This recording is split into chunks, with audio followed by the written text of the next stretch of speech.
Deep under the ground where workers are digging a tunnel for a subway, a group finds a dark cave that smells really bad. They go inside to look around and are surprised to see huge piles of trash everywhere. While they are looking, they do not notice big spiders crawling around or a strange tentacle following behind them. Further inside, the group finds a large round object. It is actually a monster egg, but they think it is a valuable gem. Suddenly, they get scared by a noise, but it is just their boss coming to see why the work has stopped. The boss sees the big object and tells the workers to carry it outside so they can sell it for money. Meanwhile, a worker named Chi Dong walks away from the group by himself. He steps on some weird, sticky slime, and then his flashlight starts to blink and fail. He tries to fix the light, not knowing that the bright beam is waking something up. A giant monster rises out of the trash piles, and Chi Dong screams in terror when he sees it. He runs back to the other workers to warn them about the creature, but everyone can already hear it moving through the dark around them. Suddenly, a tentacle darts out and grabs one of the workers. Everyone starts running and screaming as more tentacles pop out of the garbage to catch as many people as they can. Chi Dong cries as he sees his own brother get captured, and the other workers have to pull him away to save him. The group manages to escape the cave just as a tentacle hits the trash, causing the piles to slide down and block the entrance. Up on the surface near the construction site, a man named He-Chi and his young son Xiao-Jie are picking up sharp nails from the dirt road so their truck tires won't get ruined. Suddenly, they notice a flock of birds flying away in fear. Then, a truck speeds down the road, rushing away from the tunnel site. He-Chi and his son jump out of the way, and the speeding truck drives right over the nails. This makes the truck shake violently, and a few boxes fall out of the back. The truck drives away without stopping, so He-Chi opens one of the drop boxes and finds the strange egg from the cave. Thinking he can sell it for a lot of cash, he puts it into his own truck. On the drive home, Xiao-Jie puts his ear against the eggshell and gets scared because he hears something moving inside, but He-Chi tells him he's just imagining things. When they get back to their home at the junkyard, He-Chi sees a very expensive car parked outside, and he immediately feels upset. He takes off his wedding ring and hides it in his pocket before going inside. There, he finds his ex-wife, Lena. She is angry because she hates that their son lives in such a dirty, messy place. To make things worse, her rich new boyfriend Li Ren has brought a lot of expensive, cool toys for Xiao-Jie, which He-Chi could never afford to buy. Lena tells He-Chi that she is moving to a different province and is taking Xiao-Jie with her so the boy can have a better life. Li Ren adds that Xiao-Jie can run his big company one day, saying that a smart boy shouldn't spend his life picking up trash like his father. This makes He-Chi furious, and he punches Li Ren in the face, starting a wild fight. Lena tries to separate them, but the two men ignore her and start biting each other like wild animals. Finally, Lena grabs Xiao-Jie and leaves, which makes Li Ren stop fighting and run out after her. That night, He-Chi's father, Zhang-Hai, is cleaning his son's cuts and bruises while watching the television. A news reporter is trying to talk about the workers who went missing at the subway site, but the TV screen keeps losing its signal and cutting out. Outside the house, their pet dog is acting very nervous, barking and walking in circles around He-Chi's truck. Inside the truck, the egg has started to hatch, and the sound is making all the animals nearby go crazy. Hearing the dog bark, Zhang-Hai thinks a thief might be outside, so he goes out to check. He sees the truck shaking violently and notices strange green slime dripping from the door. He peeks through the glass window and is shocked to see a moving tentacle. Terrified, Zhang-Hai runs back inside to tell his son, but by the time He-Chi comes out, the entire truck is gone. The two men look up into the night sky and see that the truck has been lifted high into the air by a cluster of giant tentacles.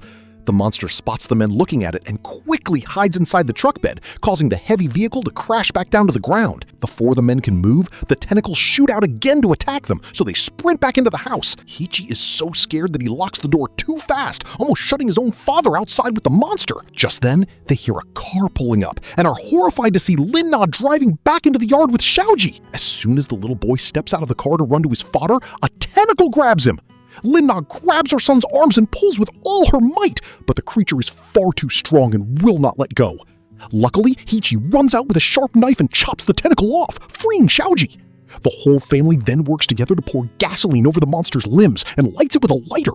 The creature screams in pain as the fire burns it, and He-Chi sadly realizes his chance to make money is totally gone. As they all go inside the house to rest, He-Chi wonders where the monster came from, and Xiao-Ji tells him it came out of the egg. Just then, Li Ren arrives with his big bodyguards. Seeing that everyone is safe, Li Ren gets angry at Lin-Na for calling him and ruining his important business meeting over nothing. Suddenly, the entire ground begins to shake and the lights start to blink. An even bigger monster appears outside in the yard. This giant creature wraps its tentacles around the house, squeezing it until the walls and roof begin to break and fall apart. With the roof gone, the humans can see the giant monster's scary face face. It tries to reach inside the broken windows to catch them, causing everyone to run around in fear. Li Ren instantly runs away to save himself, leaving his girlfriend behind, and his terrified bodyguards run right after him. The big monster roars loudly, smashing the fleeing men into piles of junk before picking up Li Ren and tossing him through the air. Next, the monster turns its eyes toward the family, who are trying to flee. Grandfather Jiang Hai trips and falls down, so He-Chi stops to help him up. The monster uses this moment to reach out and grab little Xiao Jie, pushing the parents away into the dirt. The giant creature sniffs the boy gently, then digs a hole into the ground and disappears into the earth with the child. He-Chi and Lena run over to look for their son, but the hole is already closed up and sealed over. Lena sits on the ground in shock while He-Chi desperately tries to dig the dirt up with his bare hands. Eventually, he realizes it is useless and tries to comfort his crying ex-wife, but she slaps him and pushes him away in a sad breakdown.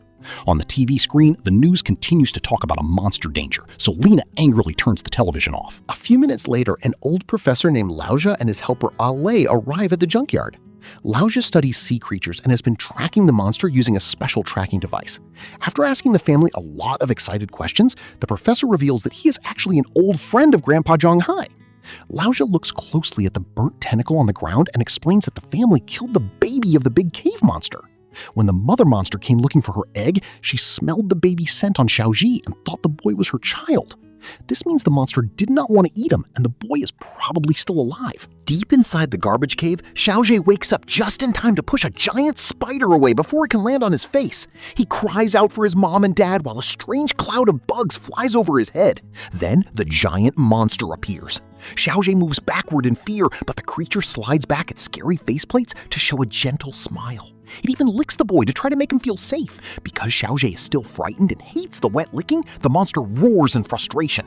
Suddenly, they hear music playing and look around, confused, until they realize the sound is coming from inside the monster's stomach.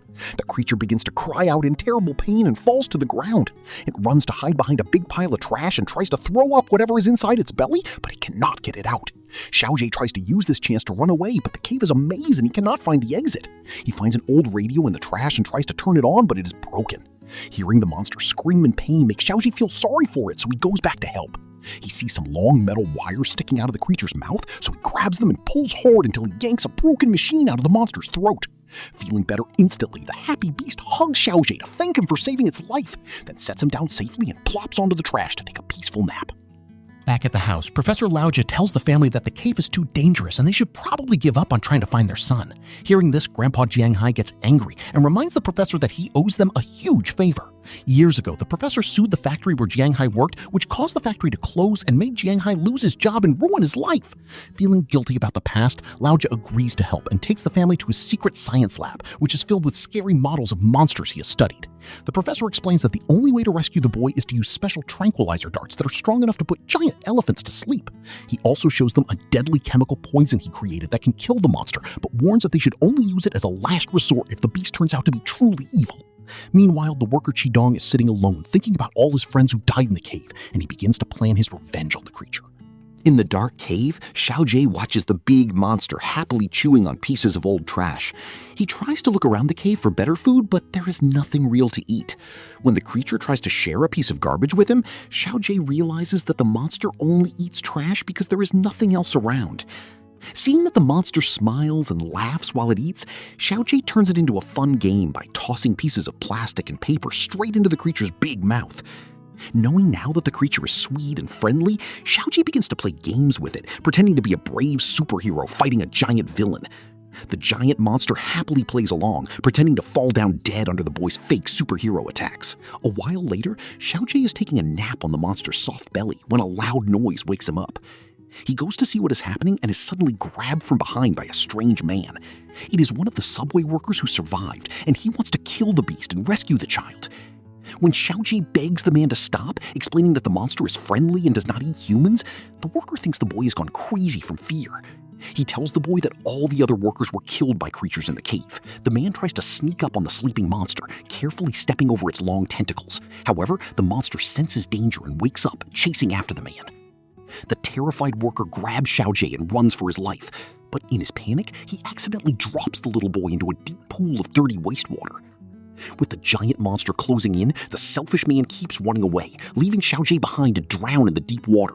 As the wanting worker gets trapped in a corner by the beast, a giant spider crawls down from the ceiling behind him. The big monster sees the spider, lets out a furious roar, and scares the spider away, causing the terrified worker to faint from fear. Then, the monster gently uses its tentacle to scoop Xiaojie out of the deep water just in time. It lays the boy down on the dry ground and tries to wake him up, but when Xiaojie does not move, the sad monster begins to cry. At the same time, Professor Laojia, Hichi, and Lena are getting ready to drive out and hunt for the cave. While sitting in the front seat of Hichi's old car, Lena looks in the glove box and finds a bottle of strong medicine and a note wrapped around Hichi's wedding ring. The note reveals that Hichi is suffering from a terrible lifelong sickness, which makes Lena burst into tears. When Hichi gets into the driver's seat, Lena asks him why he hid his sickness from her, wondering if that was the real reason he divorced her years ago. Hichi tells her she is overthinking things and says he only wants to focus on saving their son. Their conversation is cut short when Grandpa Zhonghai calls out that it is time to leave. When the family arrives at the old subway tunnel, they are shocked to see a large group of angry workers led by Qidong using heavy explosives to blast the cave open again. The workers tell the family to go away because they are about to spray a deadly chemical gas into the cave to kill the beast once and for all. Hichi cries out and begs them to stop, explaining that Xiaojie is still alive inside and the poison gas will kill the boy too. A loud argument breaks out and Qidong shouts that they cannot let the monster live or it will eventually leave the cave and attack the whole town.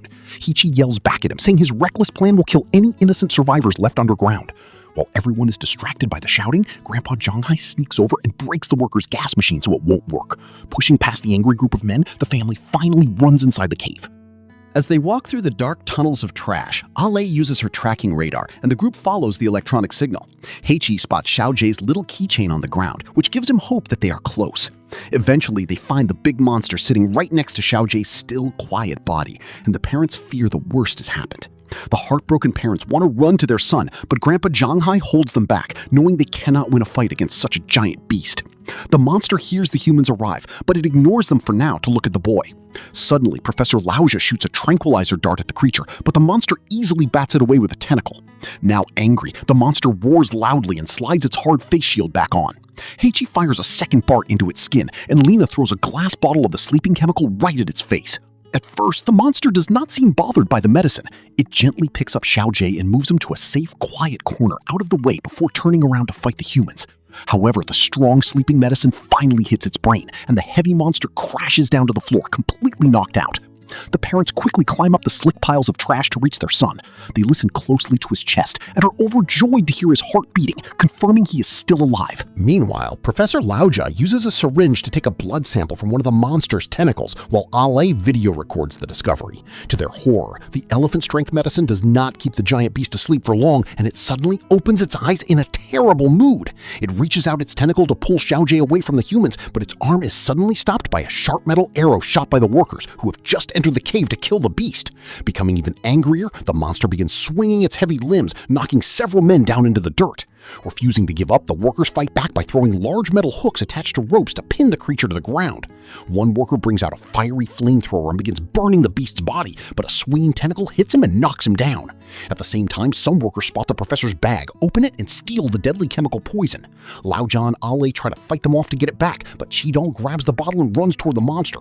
He throws the harsh chemical poison straight into the creature's face, which causes it immense pain but does not kill it yet.